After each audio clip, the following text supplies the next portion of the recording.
Good morning, my dear student. Today I want to discuss about the sympathetic adrenergic neurotransmitter synthesis, storage, and release of their neurotransmitter. Now, previously I talked about the parasympathetic cholinergic neurotransmitter synthesis, storage, and release. And I was taking that time example was parasympathetic example was acetylcholine, and here the adrenergic sympathetic neurotransmitter example is norepinephrine, that is a catecholamine. What is catecholamine? Catechol. What is catechol ring? This is the catechol ring. Means the benzene group, there is 6 carbon compound ring, and then OH first and second group, OH and associated 2 carbon compound and amine group. This is amine group. So catechol ring associated with the amine is known as catecholamine, and these catecholamine is considered as adrenergic or sympathetic neurotransmitter. Now, how does these neurotransmitter synthesize? How these neurotransmitter will store into the vesicles, and how these neurotransmitter will release into the neuromuscular junctions, and then these neurotransmitter will bind to the specific receptor and give the particular response of that. So earlier I talked about in the parasympathetic there is the outflow. The parasympathetic outflow takes place through the craniosacral nerves. Now in the adrenergic or sympathetic neurotransmission, there are the outflow of the sympathetic nervous system takes place through the thoracolumbar region. Thoracolumbar region, through the thoraco and lumbar region, the sympathetic outflow takes place. Now, whatever earlier I talked about the example. What was the example? The dog is after you. When you are walking besides the road, then suddenly one of the sound is coming in your ear that some of the dog is barking and running to you in a very hostile manner. What you will do? What you will do when dog is after you? Then you will run away from the dog. The situation you have to consider, the situation that dog is after you, what you will do. So whatever you listen through the temporal lobe, this is the temporal lobe, this is the auditory canal associated with the auditory sensory neurons. So these will carry this information and drop to the limbic system. Now second, whatever you have listened and whatever you have seen, the situation after response to the barking, then you have seen the dog is after you and barking in very hostile manner, then the optic nerve associated with these sensory neurons, this will drop this message to the limbic system also. And the previous memory which has been fed in the previous memory in the cerebral cortex, they will also drop the message to the limbic system that this has happened in the previously. Okay, now so all these masses dropped by the sensory neurons to the limbic system, and now this limbic system fight to this limbic system forward and these masses to the hypothalamus. Hypothalamus having two reasons. The first reason is the posterolateral part of the hypothalamus, and second reason is the anterior part of the hypothalamus. The posterolateral part of the hypothalamus is responsible to activation of sympathetic nervous system, whereas the anterior part of the hypothalamus is responsible to activate the parasympathetic nervous system.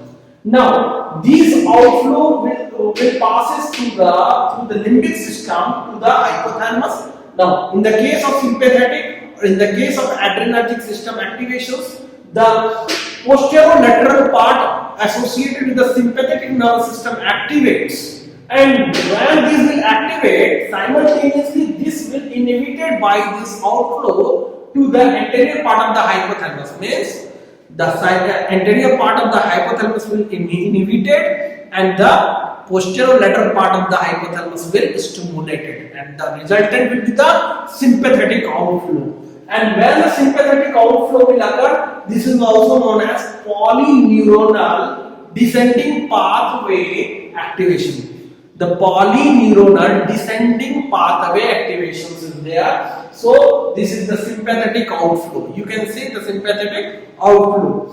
Now through the thoracolumbar region, this outflow will occur.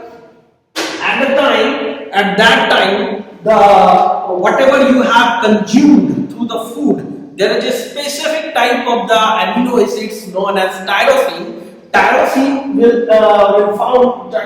you can found in that a particular type of the food. For example, chicken. There is a nuts, almonds, turkey, fish, banana, milks. In these foods, you can take the tyrosine enzymes.